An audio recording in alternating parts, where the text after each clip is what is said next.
Olá pessoal, então eu vim aqui falar um pouco sobre como foi ontem, né, o lançamento aí do curso sobre Samkhya. Lembrando que Samkhya é a filosofia que dá base a toda a teoria do yoga. Então o yoga é muito fundamentado em cima da obra clássica, o Yoga Sutra de Patanjali, e o Yoga Sutra tem uma inspiração nítida no Samkhya. Mas pouco se fala, pouco se conhece sobre Samkhya, especialmente porque é uma filosofia muito antiga e ela é um pouco complexa, não tem como negar a complexidade dessa filosofia.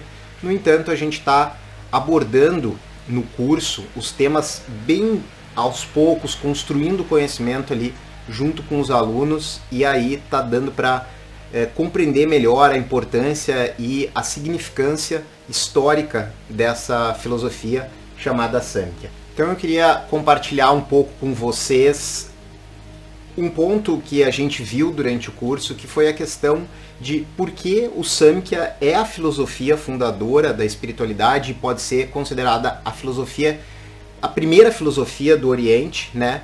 E como que a gente pode determinar que isso é uma verdade, né? Como é que a gente pode comprovar que o Samkhya de fato é uma filosofia e como é que ele é a primeira filosofia, né?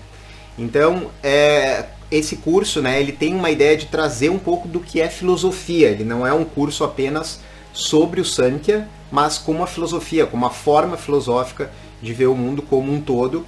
Então, a gente usa diferentes comparações, né, e não tem como não ir para a comparação da Grécia, porque a Grécia é o que se entende por filosofia, é a fundadora, né, onde nasceu a filosofia tal como a gente entende hoje, mas a gente não pode desconsiderar a filosofia que aconteceu também no Oriente, especialmente na Índia, porque elas se parecem em muitos aspectos. Então, para você dizer que Samkhya é uma filosofia, você tem que demonstrar dentro da estrutura grega de se entender filosofia, como que essa filosofia funciona, né? Por que ela de fato é filosofia. Então, o que a gente fez? A gente fez uma abordagem de como a filosofia surge no Ocidente, como que a filosofia é criada, e a filosofia é criada a partir dessa figura que é considerado aí o pai da filosofia, que é Tales de Mileto. Então, o que Tales fez de diferente? Qual foi o acréscimo dele, a contribuição intelectual dele? É que Tales começou a observar que os fenômenos dentro da natureza, eles possuíam um padrão, e que a resposta que se dava até aquele momento era algo relacionado sempre com a mitologia. Então, se trovejava era porque determinado deus lá, Zeus, soltou um raio. Aí acontecia um outro fenômeno, era por causa de um outro rei, e assim ia num outro rei, não, de um outro deus da mitologia. Então sempre a explicação era vinculada à mitologia. E Tales começou a dizer, olha, pode haver uma explicação lógica, pode haver algum padrão que a gente consiga identificar dentro de fenômenos da natureza e que a gente consiga determinar isso como replicável, como demonstrável em diversas situações. Para você ver o que Tales chegou raciocinando sobre os fenômenos, é que ele foi o primeiro a descobrir o eclipse solar. Então, só a partir de observação, ele conseguiu determinar que o eclipse surgia a partir de uma relação entre o Sol e a Lua e o Sol, e ele conseguiu prever alguns eclipses só a partir da observação. Então ele começou a entender que a natureza tinha de fato ali um padrão, esse padrão poderia ser identificado, poderia ser observado, e para a partir dali começar você a identificar isso em outros fenômenos, né? E aí, assim como outros filósofos, assim como outras filosofias, a filosofia ela nunca é uma coisa completa, ela é parte acerto, uma parte é erro, né? Tales foi indo atrás dessa investigação e começando a buscar o que de fato era a essência da vida, descobriu ou determinou ali dentro dos conceitos dele que tudo nascia a partir da água.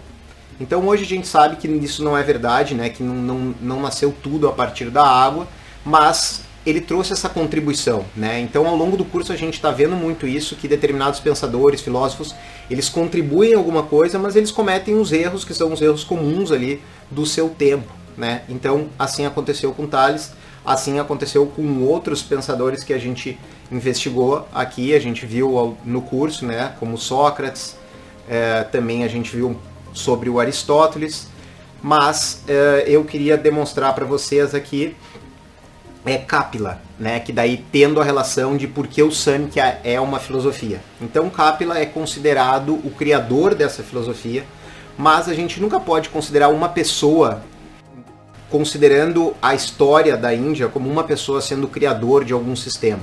Então a Índia tem um histórico de sempre trabalhar com diversos pensadores, e daí um deles é aquele que copila essas informações, né, e ele acabou eventualmente ficando aí com o mérito dessa compilação e escreveu o primeiro tratado sobre Samkhya, que é o Samkhya-Karika. No entanto, o Samkhya-Karika ele não é algo que veio tudo da cabeça de Kapila, né? Provavelmente há outros sábios que no curso eu chamo de Samkhins. Eu acabei criando essa nomenclatura para facilitar ali a designação daqueles praticantes ou estudiosos do Samkhya, né? E Kapila ele é considerado o primeiro deles. Então, o que Kapila fez que se aproxima da filosofia, da criação da filosofia ocidental, e aí a gente pode considerar de fato, então por que o Samkhya é de fato uma filosofia, né? Então a gente viu ali essa parte racional que Tales de Mileto trouxe para uma investigação dos fenômenos, e Kapila faz o mesmo com relação à espiritualidade. Então na época era muito comum um monopólio dos Brahmanes, que era a casta mais alta da Índia, a casta sacerdotal, e essa casta ela detinha o conhecimento dos rituais, ela detinha o conhecimento da língua, que era o sânscrito, somente eles liam em sânscrito, e por uma lógica você entende, pô, eles conhecem os rituais, eles têm acesso a esse conhecimento, então eles devem ser os únicos que podem se iluminar. Então isso começou a incomodar os sábios que criaram o Samkhya.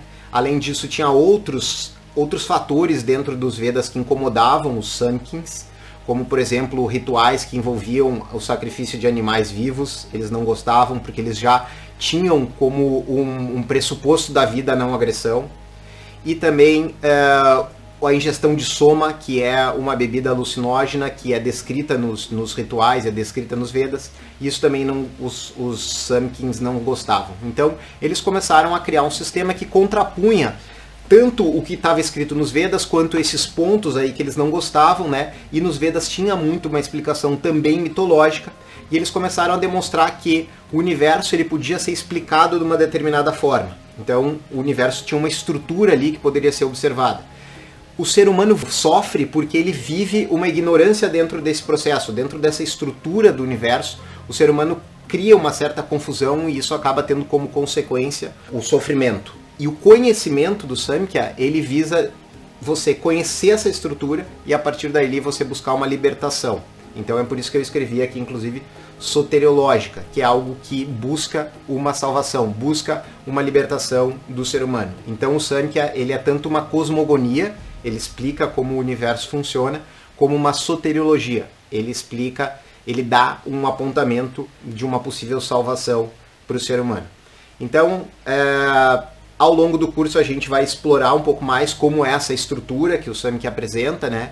Como é essa proposta de salvação, e aqui foi mais para vocês verem, né, como a gente pode de fato com segurança dizer que o Samkhya é uma filosofia. E como ele teve um impacto muito grande, ele acabou desenvolvendo uma influência muito grande também por outras filosofias que surgiram depois, como o Yoga, como o Nyaya e como outras escolas que surgiram na Índia.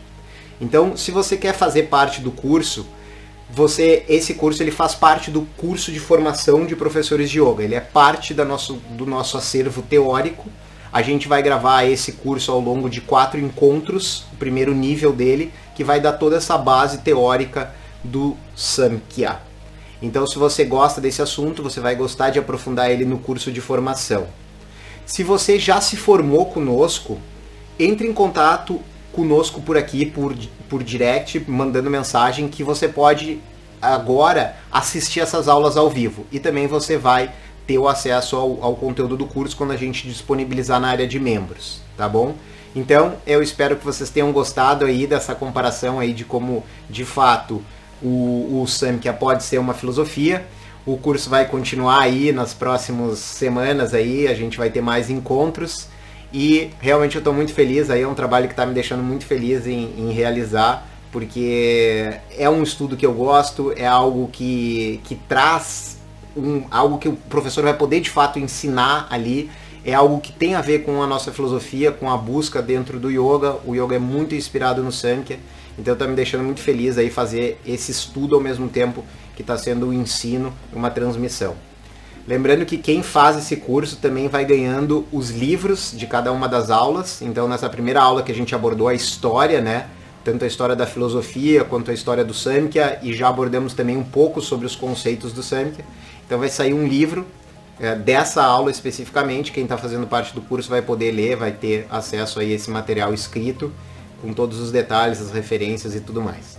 Então vejo vocês no próximo vídeo, quando eu trouxer um pouquinho mais de informação aí decorrente das aulas do curso de Samkhya, Ancestral Filosofia Moderna.